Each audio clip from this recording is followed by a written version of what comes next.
life be like. Yeah. My life be like. Yeah. Yeah. My life be like. Yeah. My life be like. Times like these that make me say. Well, hey, Pit Stop crew, welcome back. We're doing another barbecue review for you guys, and this time we were in Salisbury, North Carolina. We just happened to be in the area because our daughter was doing the Girls on the Run, which is a fantastic little event her school partnered with, and it was really eye-opening to see how many schools participate in. That's what led us to here. So we stopped at College Barbecue in Salisbury.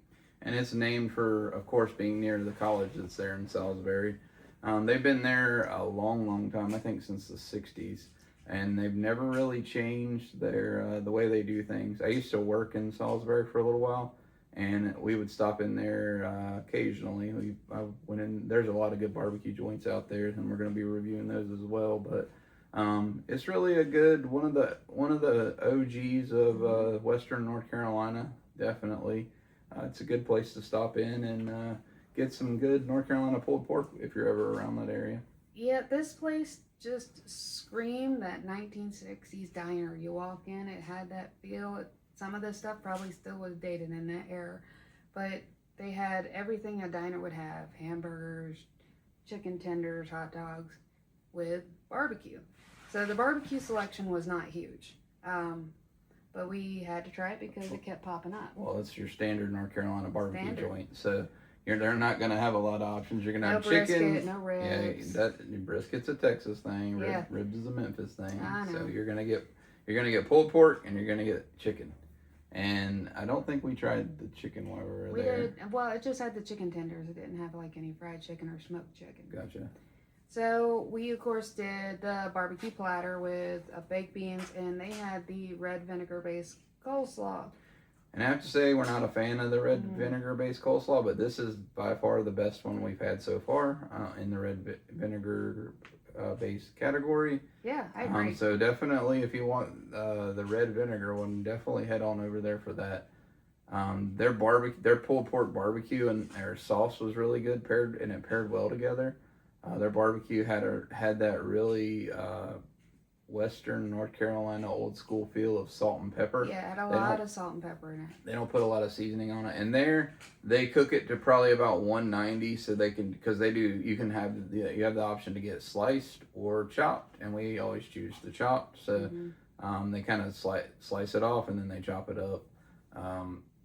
It's Your preference. Your preference. But I like that they don't chop it to death. They had good chunks in there, and you can see that in some of the pictures. They had really good sauce. I wouldn't say it's the best sauce that we had. There was some other places in Western North Carolina that sauce was better, but their sauce definitely was good. It paired well with their barbecue, and you get that like small town feel. Everybody knows everybody in there because all the locals are in there eating, and their waitresses in there are always friendly. The several times that I've been in there. Oh yeah, they were super great. You could tell they're probably part of the family, or an extension of the family, having worked there for so long. So the baked beans, well, were pretty basic. They didn't have anything extra added in there. It did have a nice little sweet flavor to it, but I didn't have anything crazy about the baked beans. No, I think they were just your average run-of-the-mill baked bean. Yeah. They were good. They had some sweetness to them. Kind of like your typical canned baked bean. They're not bad. They didn't add anything to them really. Just basic. They didn't do anything to make it extra. Yeah, I'm not sure if they put them on the smoker or not. I think they were a little smoky, but they were good baked beans.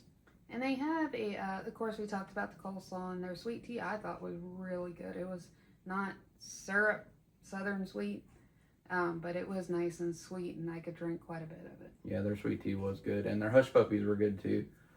They weren't like over crispy. They weren't like burnt, and you could tell that they fried them separately. They're like big round hush puppies. Yeah, or meaty hush puppies. Yeah, they had a good crunch and a good case on them because they were the smaller round ones.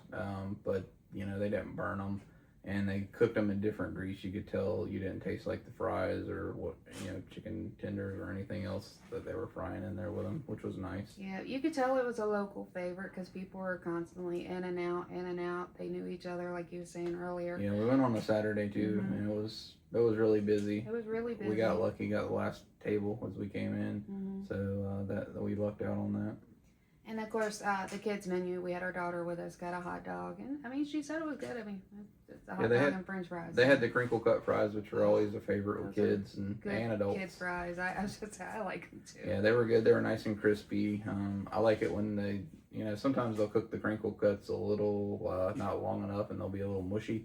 But when they have that nice crisp on the outside of them, they cooked them perfect. It's one of those things that if there's a perfect cook to a different type of fry, and crinkle cut has to be crunchy on the outside and mushy on the inside, for me. Yep. But I mean, there's not a whole lot to say to this one because it was kind of very basic. They didn't have the extra meats, but it is definitely a fan favorite of the locals. Yeah, and it is an OG of the Western Yep. North Carolina. They've been around since the 60s. If you're in Salisbury, I definitely would check them out. They're a good place. A lot of history.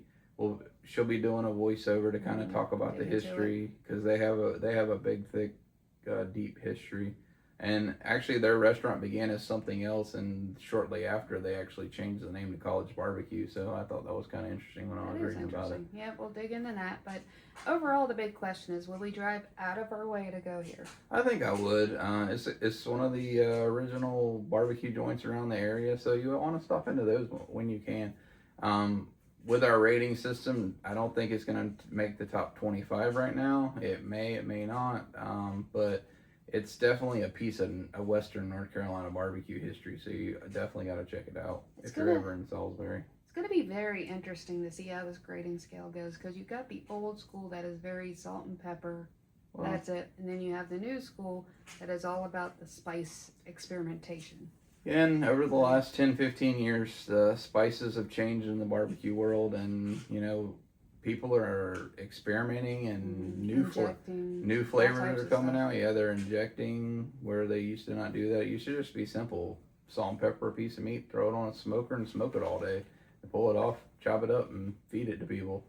And then have a good sauce to go on it. But it's the world of barbecue is changing. So it really is. We're gonna see how the new and the old mesh, and the new wouldn't be able to happen without the old. So somebody had to pave the way, and we still have to pay homage to the history. Well, I appreciate this little bit of history we got to experience here in College Barbecue. But make sure you like and subscribe. Check out our review on our website. I'll put the link below in the description so you can see it. But other than that, I appreciate you guys stopping by. Thanks, everybody. Well, the food here was absolutely amazing, and I'm so glad we had the opportunity to stop by and really experience it. I know he's been here a couple times, but this was my first time there, and I would definitely go back again. It was just one of those diners that you just absolutely love, the old school feel and the history and everything around it. So, speaking of history, as promised, I want to talk a little about Salisbury's history. And if you've ever watched any of our videos before, I always try to do a little recap, not just about the food, but I also like to talk about the experience and the history. And if I can add in any tidbits about architecture, because I'm a little bit of a junkie in that department, I do it. So let's get to it. So Salisbury grew as a railroad and manufacturing hub in the Piedmont area, with the Southern Railway playing a major role in bringing jobs, trade, and a steady working population to the area. That railroad influence still shows today in the town's layout. So the brick buildings, the long rectangular storefronts, wide streets, and simple functional designs. These weren't towns that were built to impress. They were built for work. And they were built to last, as you can tell.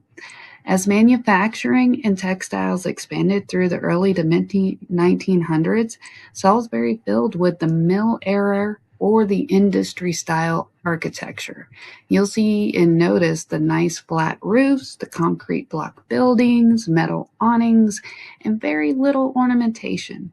they were built to last. Like I said before, they served a purpose and people just kept on moving. They built what they needed.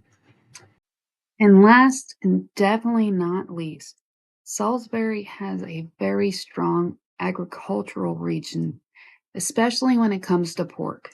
That is why making barbecue in this area was practical and accessible.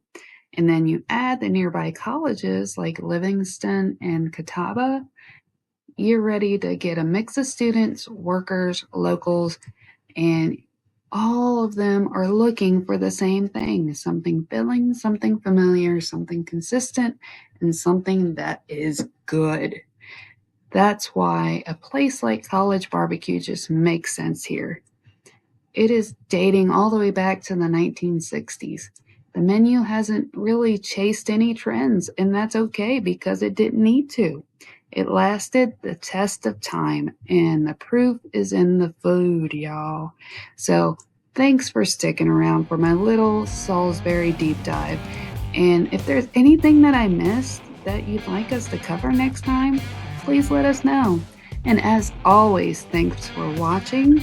Don't forget to tell your friends, like, subscribe, and we will see you at the next pit stop. Bye, y'all.